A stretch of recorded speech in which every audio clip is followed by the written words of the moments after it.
Is that seawater? Look at this, dude. This is the most disgusting car I've ever touched.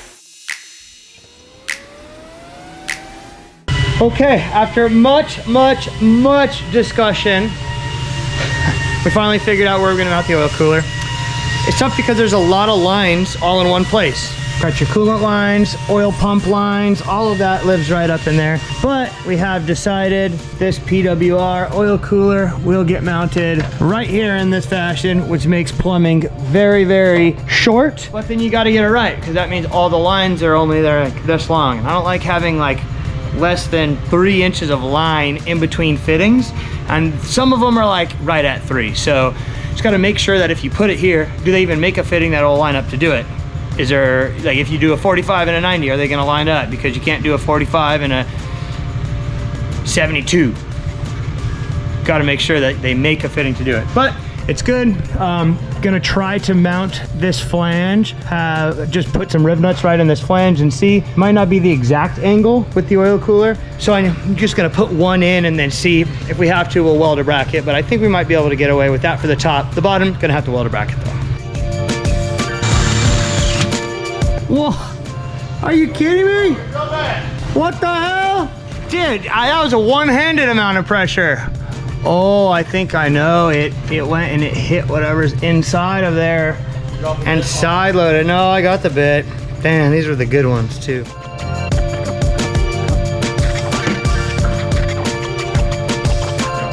Yeah, lucky this frame rail right here in this corner isn't too thick. Like that, it got a good pull. Good pull, good pull.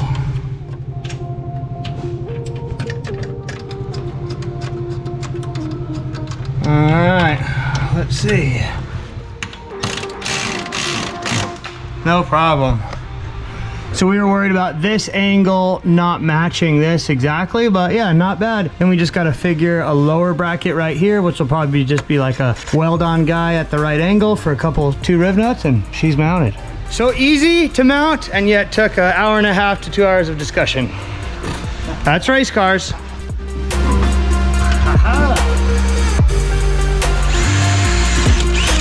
Let's hope I don't break this one. Yeah, that's crazy. How did it break? I thought it was the little one. 3/8 drove it. We're drilling with one hand.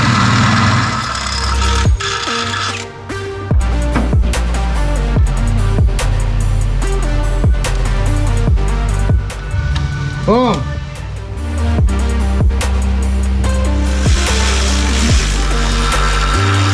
Wow. Yeah, I think you're right with that channel down here instead of, dude, it's actually freestanding like that. Yeah, can't, but it's gonna vibrate. But yeah. Put a little channel, weld it right here. That's great. And I think it's the appropriate amount of airflow, right? Like it can suck the cold air right off the bottom through the sides. Yeah, I like it.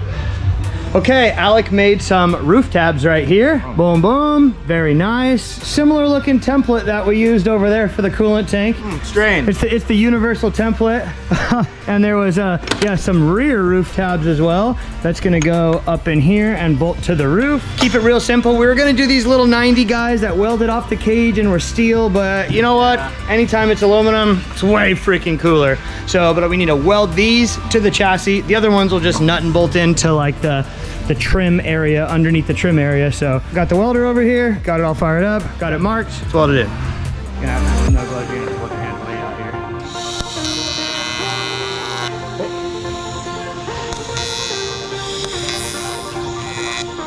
Snuck around it, dude. Sorry, I'm gonna let.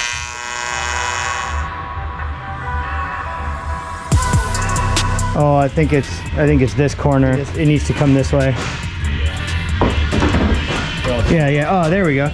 Get in there, Mario.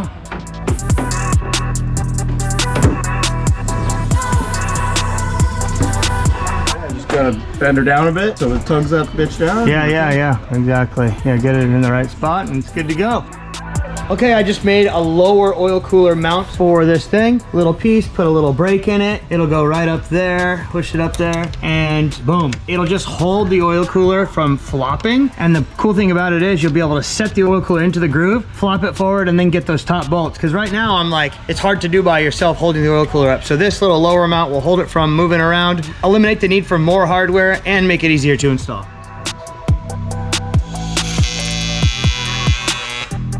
No gas! God damn it! Yeah.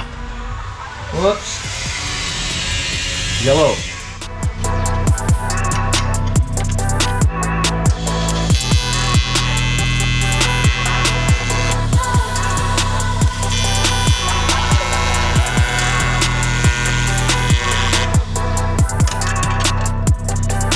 Oh, that's nice. Set that sucker in there and then you just get the bolt started. Wow. Cross that off the list. Check this out. Just finished our exterior door handles. It's perfect. That's a nice bracket, dude. So it was a little 90 bracket. Got some riv nuts in it. Made a little slit, bent it down, had Matt weld it, and just kind of bodyworked it in so it's nice and smooth looking. That looks great. Yeah, and then with the seal over it, Yep. boom. It'll be perfect. Dude. I like it too because now we don't have, when we put a window on, it'll just be like a 90 cut, not like a... Yeah, yeah. Well, and yeah, exactly. It only needs this little bit cut out of it. Right, Right? right.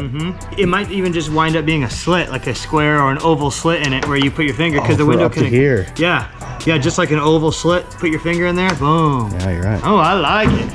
Cool. That looks good. Time to mount the other side. This is what we started with for the exterior door handle mounts. Just a regular 90 bracket piece of aluminum. This is what we ended up with. Pretty nice. Got M6 riv nuts to hold the what used to be the emergency door handle to the bracket. Literally just made one slit, bent that down, and ground it in. Had Matt weld it up and smooth it out. That guy will mount right up here with a couple 1/8 inch rivets, and it'll tuck in just perfectly with the weather stripping and into the door. This should be pretty sweet. Working on the window brace, kind of picking up where I left off. I did some bendies. Did a couple little wee-woos there so that it would step up to the window and follow the curve, right? Because we want the curve of the window to be correct. And then I just did a little notch right here because that line is the center and it was going to be sitting on top. So right there is where it needs to be, up at the top and up to the bottom. I got my Cleco and my drill, and I'm gonna drill it, Cleco it in, drill the top, and then kind of figure out the best mounting solution, whether that's going to be a riv nut or tapping that. Okay, seems right. Send it home, brother.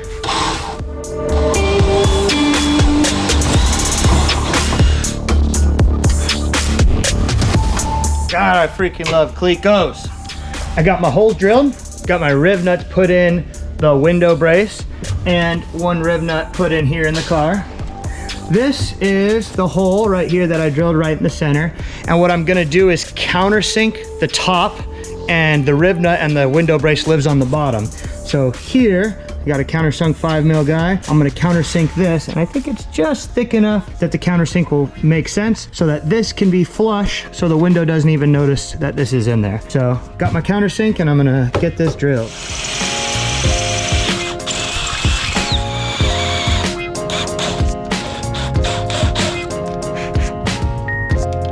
Hell yeah, that sucker is flush.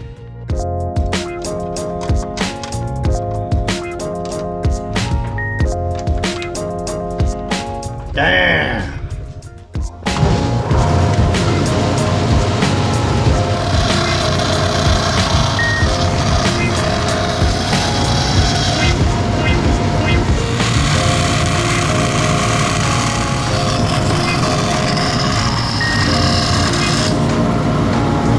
Okay, window brace is done. Check it out. Riv nutted here into the lower window frame. Put a riv nut here because the window was coming, this was coming off the window just a little bit. So that riv nut going through the window will help kind of tie this, because that's kind of the weak spot in the window brace right here. So by bracing it to the window, it should kind of alleviate the flex, but it's ready to go. Pretty stiff, just what it needs to be.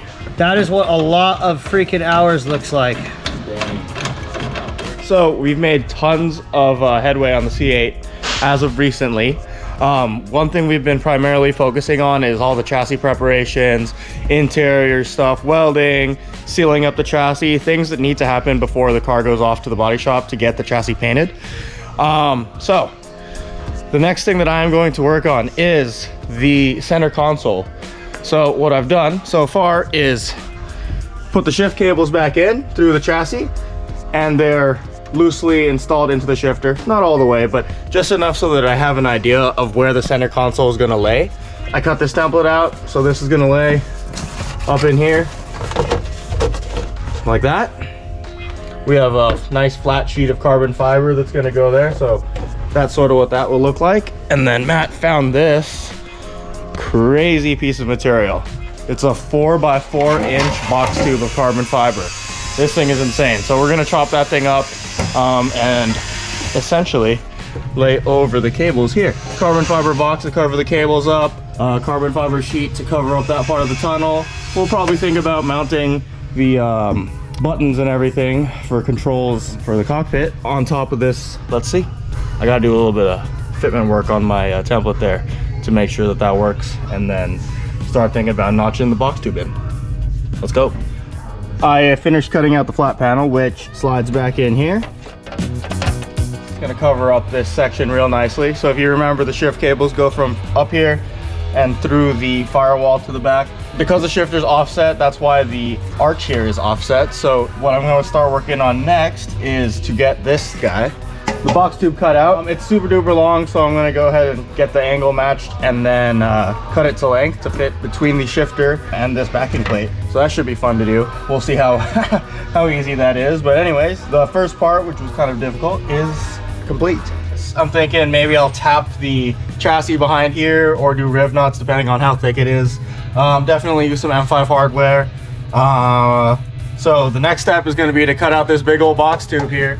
Notch it into this guy and into the contours down here at the bottom, and cut her to length so that it butts up against the shifter here. That should be fun. Okay, seatbelt's all done. Alec is working on the center console template. That is that carbon piece of box tube that is gonna lay down here. He got this piece worked out. That cover really cleans things up in the inside. Yeah, but he's working on being able to notch the box tube into that. It's going to be kind of an awkward notch coming in on that side, and then on this side here it butts up against the shifter. So he's getting his template worked out, put the shifter in, chop it to length, and hope that it fits right. But we got 2 chances because we cut the box tube in half. But that's it. That's a very expensive piece of carbon 4" by 4" box tube. I want to explain the seatbelt eyelet strategy to you guys. Oh, Alec, I found the eyelet right here. Oh, on the seatbelt. What a dummy. I've been looking for this one. What a dumb. All right, got our Momo belts right here and how they need to go into the car. On the cage side, real easy. Just gonna weld this right to the cage, the eyelet, because these are gonna clip to that. On the chassis side, a little bit more difficult. So I made these plates. This is gonna go on the back side. It's going to get riveted into the chassis. We're gonna thread this bolt into that plate, and I'm gonna clock it at the right angle that I want it to, and we're gonna weld it in here. So that's why we removed the zinc off the inside of the nut. And I'm gonna weld the eyelet in here so that it can never back out. When you snug it down, it's not at the wrong angle. I'm gonna get it matched to the perfect angle. And then this plate is just gonna rivet in. So the rivets don't do anything other than just hold the plate in. The actual plate is what will prevent the harness eyelet from ripping through the chassis. Got that figured out where that's gonna go. Got that one figured out where that's gonna go. I'll finish these on this side and then I'll drag the TIG over and weld them all up. But yeah, pretty cool. They, like, Pegasus sells these plates ready to go in all kinds of different shapes and sizes. Obviously this is like the legal size FIA requirement, so should be nice. And I think the nice touch is that it's going to be riveted in, so you don't have to ever go to the back and hold it if you got to take the eyelet in now, or you'll just never worry about it again. Yeah, here we are, the inside of the car. He's gonna stick the eyelet through, but this is in a place that keeps this perfectly straight. Yeah, go ahead, thread it in.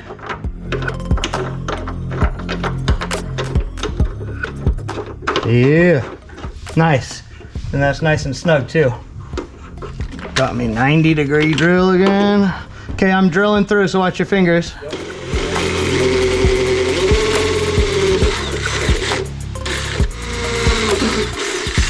Rivet it in and we good. Hey, you ready down there? Yes, sir. All right. Front one going. Oh, yeah. And it's so satisfying to hear the 3/16 rivet like break. Yeah, big damn. Yep. All right, she's tight. Cool. On to the other side. Aluminum chassis are so easy to drill through. It's amazing. Flies. Yeah.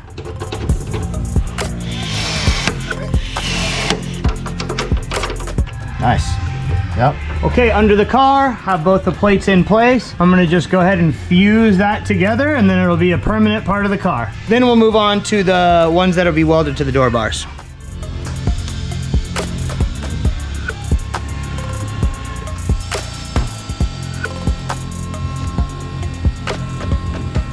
Changed my mind about welding the eyelet to the cage because the coolant lines were just going to be in the way and it wasn't right. So I found this little pocket in here right in the frame rail where I can insert a thread in eyelet and do basically the same thing as that over there. It'll just be a lot easier for the coolant lines, and then the harness buckle itself won't be beating on the cage because no matter where I put it, the like tensioner part of it was just going to be grinding into the cage. So better, plenty thick on the frame rail, and then the buckle won't be in the way of the coolant lines. On the other side, on the driver's side, it wouldn't have been that big of a deal, but I didn't really want them in a different place, and with it welded to the tube itself, the seatbelt buckle was like grinding on it. So I think this is a lot better. Hell yeah.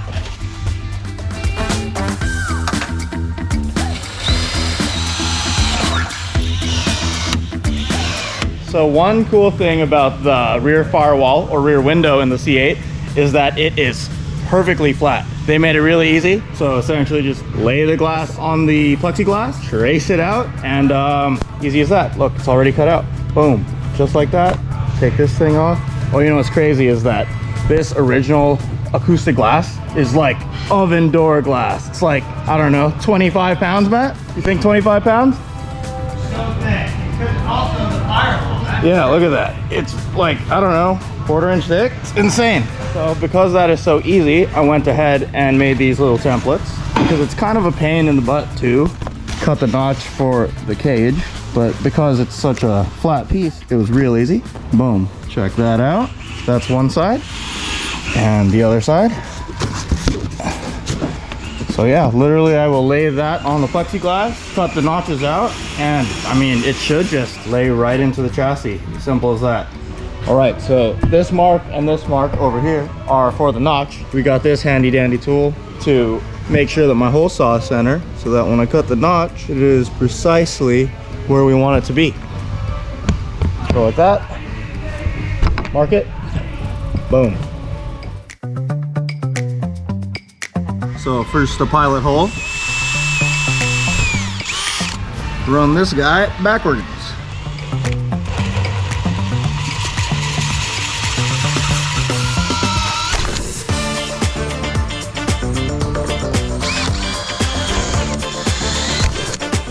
Two holes drilled, 1.5 hole saw. 1.5 hole saw. Just got to connect the lines here to finish up the notch. Clean up the jagged edges, and then we'll go ahead and slide it into the car. Fingers crossed.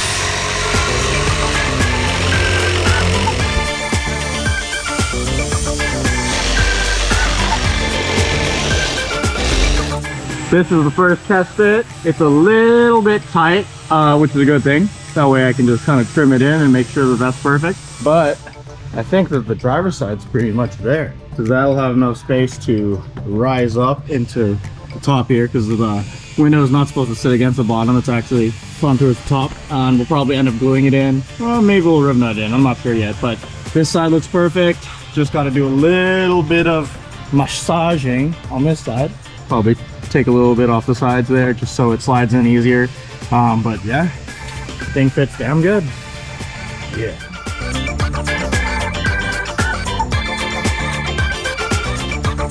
Damn. Rear firewalled. Oh, it looks good.